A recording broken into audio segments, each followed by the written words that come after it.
এবার কালনায় রাস্তায় পড়ে এনুমারেশন ফর্ম। বালুরঘাটের 27টি ফর্ম বিজেপির বিএলএ কুড়িয়ে পাওয়ার পরে তোলপাড়। কিভাবে দক্ষিণ দিনাজপুরের ফর্ম পূর্ব বর্ধমানে উঠছে প্রশ্ন।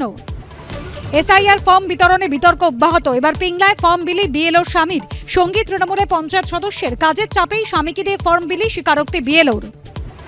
অনলাইনে ফর্ম ফিল আপ চালু। কিভাবে ফর্ম পূরণ, মোবাইল লিংক না থাকলে কি করবেন, ছবির মাপকে কিভাবে ডিজিটাল সই, এবিপি আনন্দে ধাপে ধাপে স্পষ্ট বুঝিয়ে দিলেন বিএলও। এবার এসআইআর পদ্ধতি নিয়ে প্রশ্ন কল্যাণ বন্দ্যোপাধ্যায়। 2024-25 নাম থাকলেও এনুমারেশন জমা না দিলে কেন নাম কাটা হবে, প্রশ্ন কল্যাণে। জেনেও বিভ্রান্ত করার চেষ্টা পাল্টা সজলের। দত্তামাত কাণ্ডে চাঞ্চল্যকর তথ্য। খুনের দিন ঘটনাস্থলে ছিল 6 জন। বেধড়ক মারে মৃত্যু। নীলবাতির গাড়িতে যাত্রাগাছিতে ফেলা হয় দেহ। জেরায় শিকার ধৃতদের, দাবি পুলিশ সূত্রে। কালনার রাস্তায় বালুরঘাটে এনুমারেশন ফর্ম ঘিরে তোলপাড়। পিংলায় ফর্ম বিলি বিএলের স্বামী। সঙ্গীত তৃণমূল নেতা 8 বিএলওকে শোকজ কমিশনের।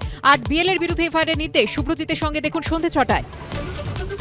কি নিয়ে সরগরম হীরক রাজ্য, কি বলছেন হীরক রাজা ও তার সভাসদরা, দেখুন হীরক রাজা দরবার রাত 10:30।